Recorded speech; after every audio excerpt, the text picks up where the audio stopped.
Seigneur, pour ces bons moments de prière. Nous sommes venus prier, bien-aimés. Nous sommes venus soupirer, nous sommes venus chercher l'Éternel Dieu des armées. Le psalmiste pouvait dire au toit, mon frère, vous pouvez arrêter ici, s'il vous plaît, la climatisation, ça va, c'est rafraîchi. Toi qui écoutes la prière, toutes les nations viendront vers toi. Bien-aimés, comme je l'ai dit hier dimanche, je vais commencer une série. Ce n'est pas une série d'enseignement, ce n'est pas un enseignement, mais j'aimerais que ça soit du vécu. Que l'Éternel fasse quelque chose. J'étais en train de prier tout au long de... Ça fait 2 semaines que je suis en train de préparer cette retraite. Je prie, bien-aimé, qu'il y ait quelque chose qui se passe dans nos vies. Que le sortir de cette retraite, qu'il y ait un avant et un après. Bien-aimés, pourquoi nos vies doivent-elles rester les mêmes? Pourquoi nos vies ne doivent-elles pas progresser? Pourquoi nous semons, on a l'impression que nous semons dans une terre aride et que rien ne se passe? Je prie maintenant que cette terre inculte soit transformée en une terre fertile. Et lorsque cette prière sera semée, qu'il y ait le fruit de la prière. Je prie qu'au sortir de cette retraite, même avant le sortir de cette retraite, que tu puisses récolter le fruit de ta prière. Donne-moi un amen de gloire. Je suis en train de te parler. Ça, c'est ma prière, frères et sœurs. Nous servons un Dieu vivant. David a dit dans le psaume 42, verset 3, mon âme a soif de Dieu. Et puis, on met virgule, du Dieu vivant. On n'a pas dit de n'importe quel Dieu. On n'a pas parlé d'un Dieu de Baal. On n'a pas parlé d'un Dieu qui ne parle pas. On a parlé d'un Dieu vivant. Pourquoi les nations diraient-elles, où est donc leur Dieu? Rapidement. Ce soir, j'aimerais parler des choses qui déclenchent notre soif. Les choses qui doivent déclencher notre soif. Nous sommes dans Jean chapitre 4, le verset 7 à 15. Nous connaissons tous cette histoire avec la femme samaritaine que Jésus-Christ va rencontrer au puits de Sichar ou Sicar, ça dépend de certaines versions. Je lis, une femme de Samarie vint puiser de l'eau. Jésus lui dit, donne-moi à boire. Car ses disciples étaient allés à la ville acheter des vivres. La femme samaritaine lui dit, comment toi qui es juif me demandes-tu à boire à moi qui suis une femme samaritaine? Les juifs en effet n'ont pas de relation avec les samaritains. Jésus lui répondit, si tu connaissais le don de Dieu et qui est celui qui te dit, donne-moi à boire, tu lui aurais toi-même demandé à boire et il t'aurait donné de l'eau vive, il t'aurait donné de l'eau vive. Seigneur, donne-nous de cette eau, s'il te plaît. Seigneur, lui dit cette femme, tu n'as rien pour puiser et le puits est profond. D'où auras-tu donc cette eau vive? Bien-aimé, ce n'est pas dans le domaine du naturel, c'est dans le domaine du spirituel. Tu peux ne pas avoir de quoi puiser, mais celui qui est capable, il peut venir puiser pour toi. Et Jésus lui répondit, quiconque boit de cette eau aura encore soif. C'est le problème que nous avons aujourd'hui dans l'église. Nous buvons toujours la même eau et nous avons soif. Et dit, mais quiconque boit de cette eau aura encore soif, mais celui qui boira de l'eau que je lui donnerai, n'aura jamais soif. Et l'eau que je lui donnerai deviendra en lui, oh my God, en lui, une source d'eau qui jaillira jusque dans la vie éternelle. C'est ce dont on a parlé ce midi, jusque une eau éternelle, une eau éternelle, afin que la soif soit étanchée éternellement. Mais celui, continue, verset 15, la femme lui dit, Seigneur, donne-moi de cette eau afin que je n'ai plus soif et que je ne vienne plus puiser ici. Alors tu vas dire au Seigneur, donne-moi de cette eau afin que je n'ai plus soif et que je ne vienne plus puiser ici. Bien-aimé, j'aimerais dire ceci, ça c'est la pensée qui est en train de monter maintenant, je ne l'ai pas préparée. Le Seigneur, alors que cette femme est en train de dire, je viens chaque fois puiser de cette eau, j'aimerais dire, le Seigneur va te faire déplacer dans un autre puits, bien-aimé, parce que le puits dans lequel tu viens puiser, tu obtiendras satisfaction et le Seigneur t'amènera dans un autre puits afin que là-bas aussi tu puisses obtenir satisfaction. C'est ça la vie chrétienne. La vie chrétienne, nous allons de puits en puits, de satisfaction en satisfaction, de gloire en gloire. Donne-moi un amen de gloire. Alors rapidement, bien-aimés, nous savons tous que la soif est un besoin qui trouve sa satisfaction dans le fait de se désaltérer en eau. Celui qui a soif cherche à boire de l'eau. Un chrétien qui a soif cherche, bien aimé, à aller à la source d'eau afin de se désaltérer.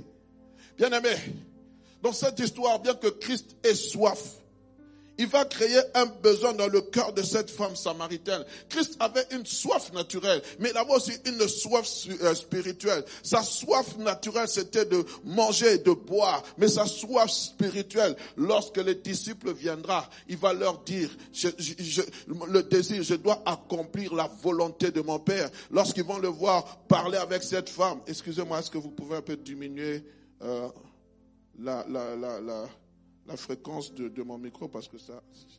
Alléluia, voilà. Lorsque les disciples viendront, ils vont trouver Jésus-Christ en train de parler avec cette femme. Et la Bible dit au verset 34, Jésus leur dit, ma nourriture est de faire la volonté de celui qui m'a envoyé et d'accomplir son œuvre. Ma soif à moi, c'est de faire la volonté de celui qui m'a envoyé. C'est ça ma soif de tous les jours. Quand je me réveille, moi, Christ, tous les jours qui me sont donnés, c'est d'accomplir la volonté de mon Père, parce que je suis en mission. On est ensemble. Il va se servir de cette soif naturelle pour l'amener à une soif spirituelle. Alors j'aimerais simplement pendant quelques minutes, bien aimés, que nous puissions étudier les aspects de cette rencontre qui a déclenché en cette femme samaritaine une soif. 8 versets.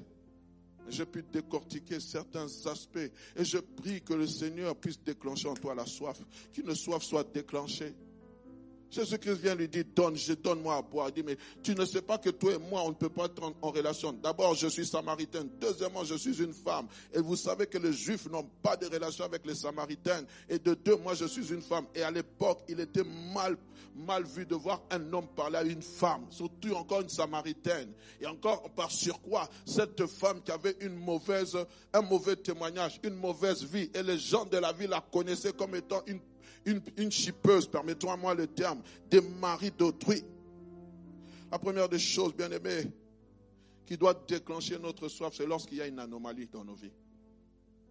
Lorsqu'il y a une anomalie c'est quoi? Ce sont des choses qui s'écartent des normes, des choses qui s'écartent des règles, de la régularité. Ce sont des choses bizarres, des choses étranges, des irrégularités que nous constatons, bien aimés. Lorsqu'il y a une anomalie, qui soit dans ta vie, soit tout autour de toi, que ce soit même dans la vie de l'église, quand tu constates que les choses qu'on est en train de faire, ce ne sont pas des choses qui sont en règle avec la parole de Dieu, il y a quelque chose qui doit déclencher ta soif. Quand tu regardes que ça ne va pas, donc cette chose ici, ce n'est pas normal. Pourquoi je passe par des temps comme ceci? Les synonymes d'anomalie, c'est des bizarreries, des déviations, des choses étranges. Bien aimé, vous savez, spirituellement, être déshydraté, spirituellement, de façon récurrente, même de manière naturelle, dans nos vies, c'est une anomalie. Chaque fois, tu bois de l'eau, et après, tu viens boire de l'eau. Et le médecin, tu vas aller à l'hôpital, le médecin vous dit, non, monsieur, la manière dont vous êtes en train de vous déshydrater, c'est soit vous avez le diabète. Est-ce que vous comprenez ces choses? C'est une anomalie. Il faut qu'on traite ce problème.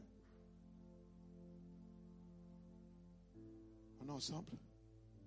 Quand tu commences à remarquer que dans ta vie, autour de toi, les choses bizarres contre nature commencent à se manifester fréquemment, c'est une alerte à la soif de Dieu.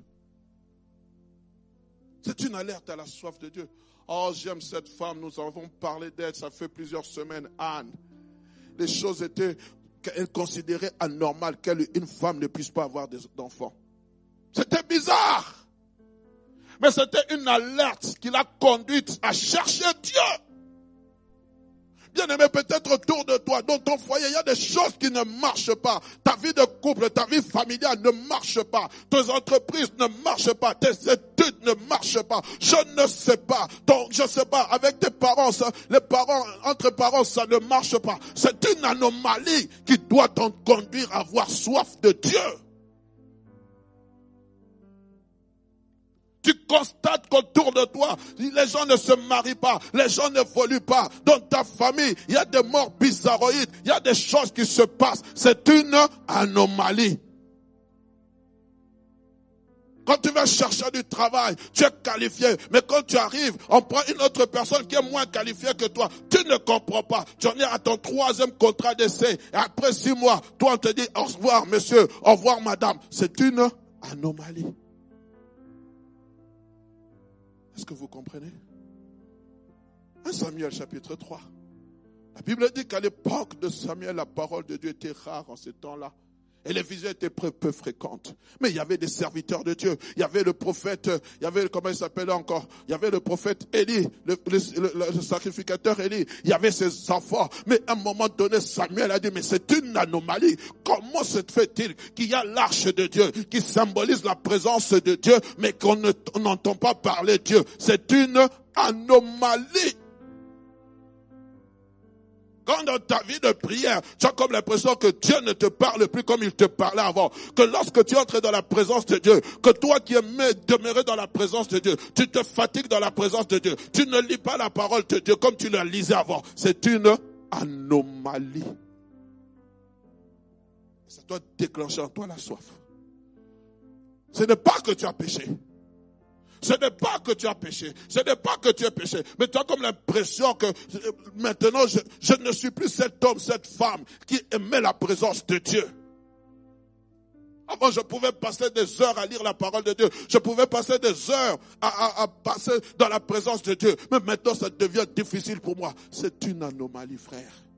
Et ça doit déclencher en toi la soif. On est ensemble. Cette femme samaritaine avait une anomalie. Nous le voyons dans le verset 16 à 18. Lorsqu'elle a demandé l'eau, on ne l'a pas lu. On dit, Jésus lui dit, va, lui dit Jésus, appelle ton mari et viens ici. La femme lui répondit, je n'ai point de mari. Jésus lui dit, tu as raison de dire, je n'ai point de mari. Car tu as eu 5 maris et celui que tu as maintenant n'est pas ton mari. En cela tu dis vrai. C'est une anomalie. Quelque chose de bizarre. Puisse mon Dieu te parler maintenant. Que tu puisses discerner quelle est cette anomalie qu'il y a dans ta vie. Et que cela puisse, bien aimé, te conduire à avoir soif. Soif du Dieu vivant. La deuxième des choses, c'est lorsque je fais le constat. Il y a un constat. Et ce constat se traduit par le manque. Tu ne peux pas avoir soif sans faire un constat. J'ai soif. C'est un constat. J'ai soif. C'est non seulement un constat, mais c'est aussi un besoin. Je parlerai du besoin en 3e lieu. C'est un constat qui crée le besoin. Quel est ce besoin? Je constate que je n'ai pas, j'ai soif. J'ai un besoin d'eau. J'ai envie de boire de l'eau.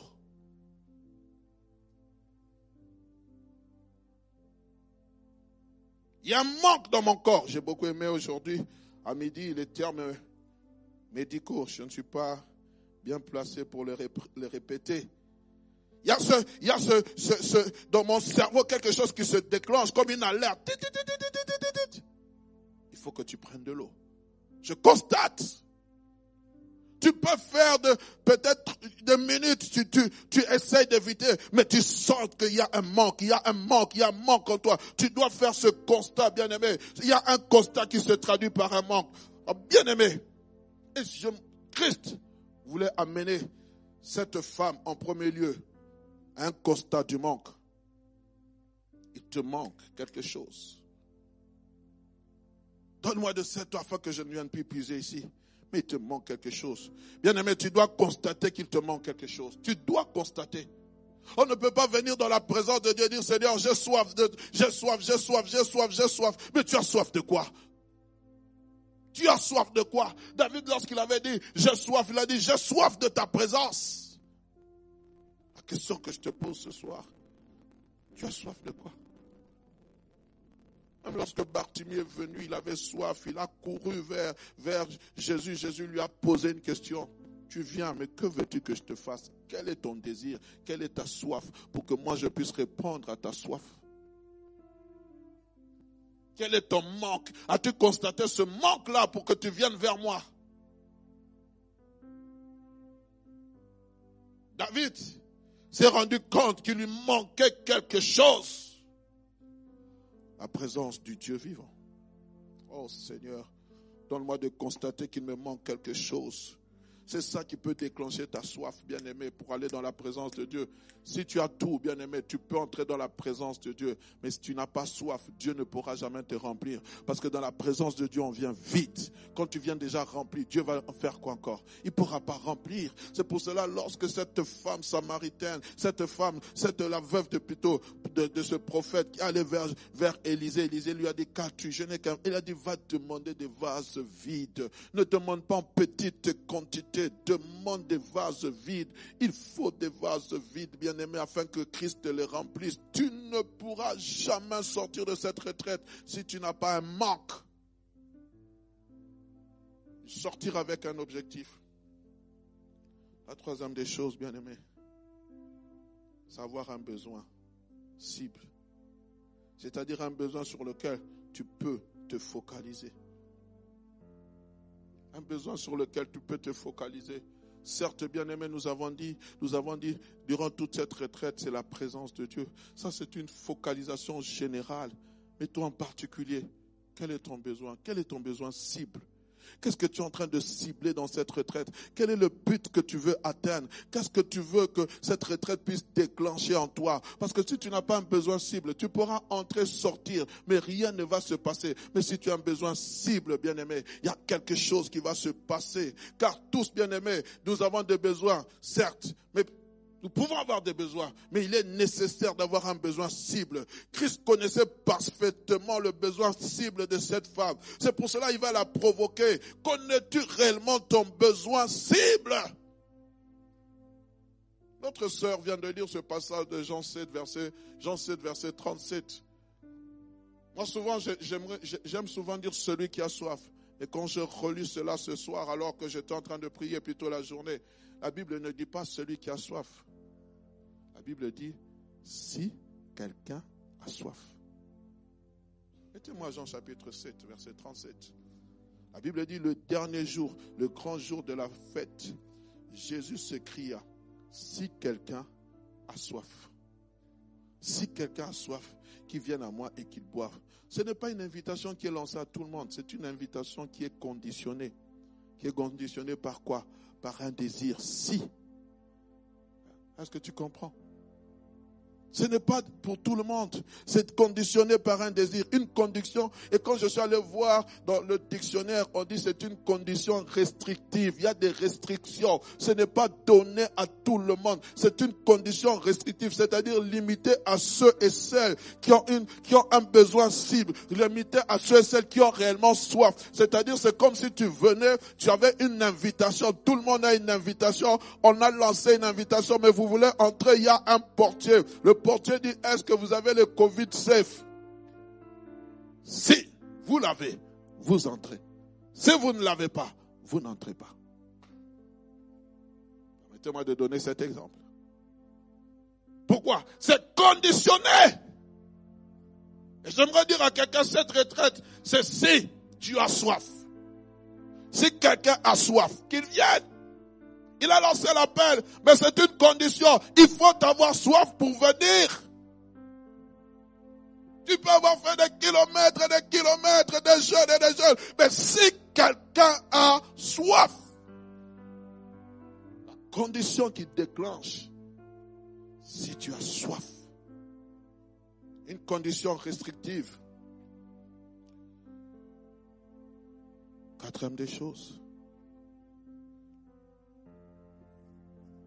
Pourquoi je donne ça? Parce que nous voulons prier avec ça.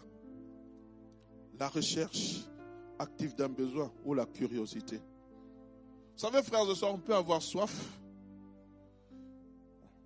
L'orateur de ce midi a dit, quand tu as soif, même la nuit, tu te lèves.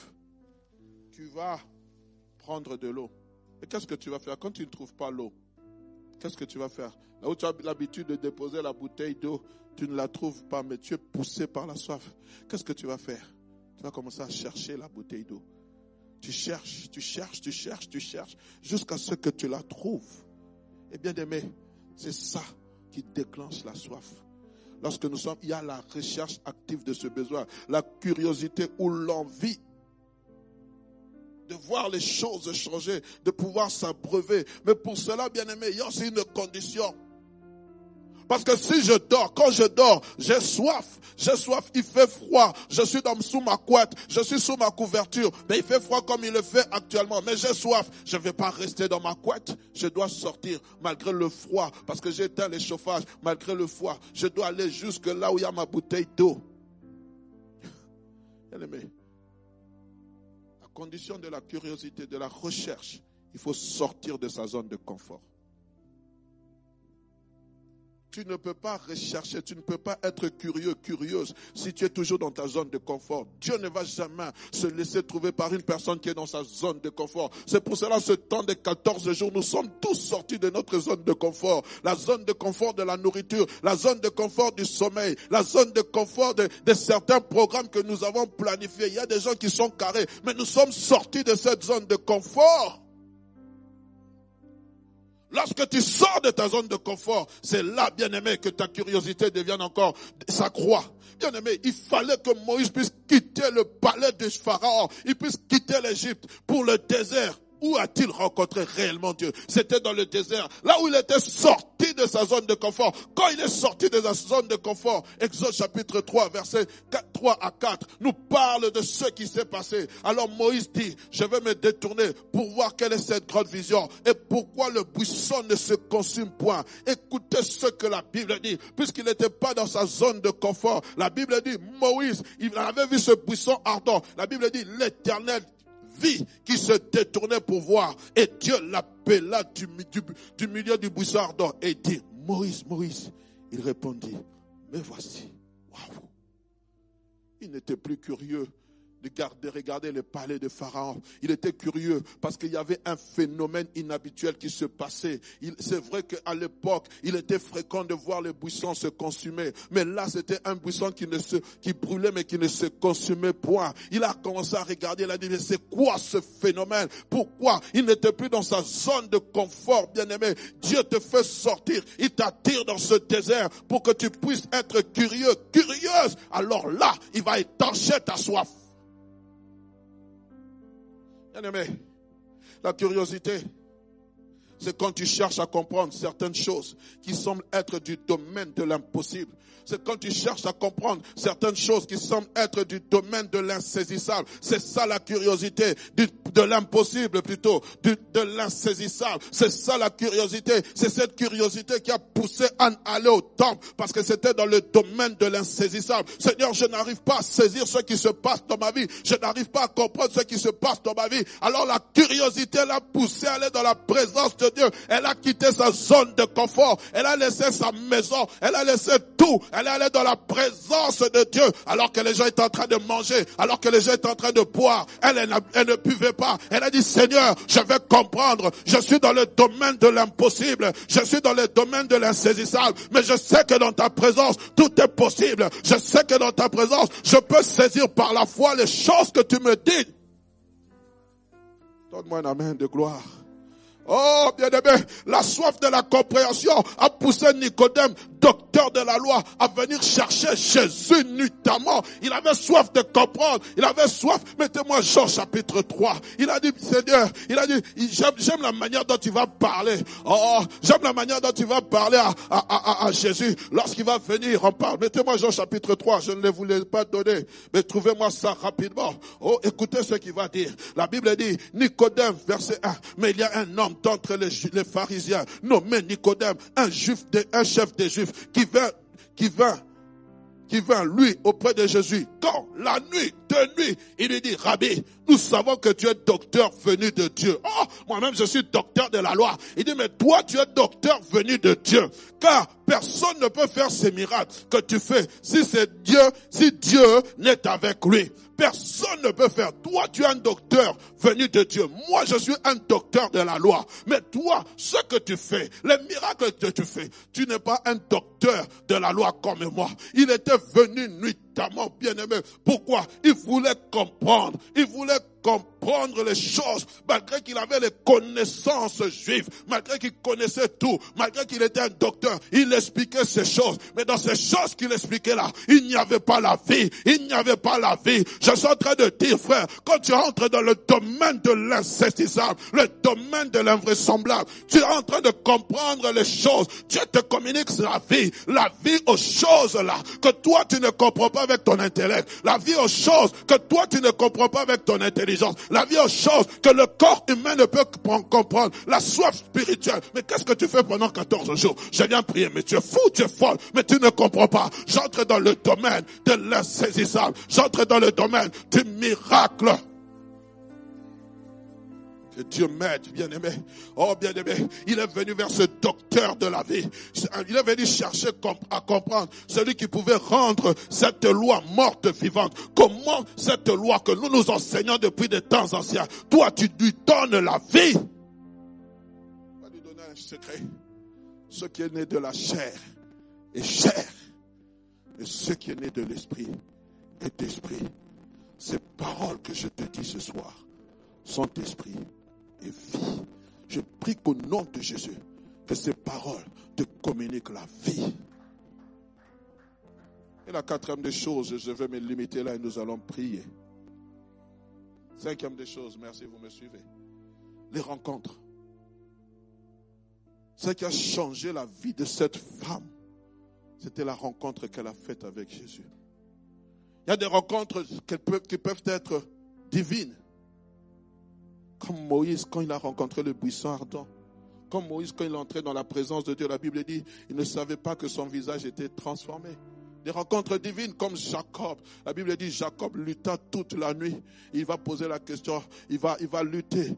On lui dira, à la fin, alors qu'on l'a tapé à l'emboîture de la hanche, on lui dira, ton nom ne sera plus Jacob, ton nom sera Israël. Ça, c'était une rencontre divine qui a marqué sa vie à jamais, qui a transformé sa vie à jamais. Il est passé d'usurpateur en devenant Israël, celui qui a lutté avec Dieu et qui est devenu vainqueur. Pourquoi? Parce qu'il y a une rencontre qui a changé. Ce qui peut provoquer ta soif, bien-aimé, ce sont des rencontres comme celle-ci. Des rencontres comme celle-ci, bien-aimé, peut déclencher quelque chose dans ta vie. Et quand tu sors, il y a un avant et un après. Ce sont des rencontres comme celle-ci. Celle qui a modifié la vie de Élie, du prophète Ésaïe, dans Ésaïe chapitre 6. Alors qu'il était abattu, alors qu'il ne savait rien. La Bible dit, l'année de la mort du roi Osias, il y avait la mort. Mais là, il dit, je vis le Seigneur assis sur un trône très élevé. Les pans de sa robe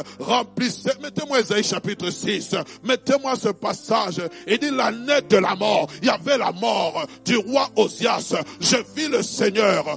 Moi, Ésaïe, alors que j'étais en deuil. Moi, Ésaïe, alors que j'étais dans l'abattement. Moi, Ésaïe, alors que j'étais en train de me poser des questions sur mon ministère, sur mon avenir. Mais j'ai eu une révélation. Je vis le Seigneur assis sur un trône très élevé. Et le pan de sa robe remplissait les temple. Mettez-moi le verset 2. La Bible disait, des séraphins se tenaient au-dessus de lui. Ils avaient chacun 6 ailes. 2 dont ils se couvraient la face, 2 dont ils se couvraient les pieds, et 2 dont ils se servaient pour voler. Mettez-moi le verset 3e. Ils criaient l'un à l'autre et disaient, Saint, Saint, Saint est l'Éternel des armées. Toute la terre est pleine de sa gloire. Lorsqu'ils criaient comme ça, le verset 4 dit, et les portes furent ébranlées dans leur fondement par la voix qui retentissait, et la maison se remplit de fumée. Oh, il a été impacté par une rencontre divine. Je prie que ce soir, que tu sois impacté par une rencontre divine. Je prie que ce soir, qu'il y ait un impact quand tu seras dans la présence de Dieu. Alors, lorsqu'il a été impacté, il a constaté, il a dit, malheur à moi, je suis perdu, car je suis un homme dont les lèvres sont impures, et j'habite au milieu d'un peuple dont les lèvres sont impures. Mes yeux ont vu le roi, mes yeux ont vu le roi. Frère, chantez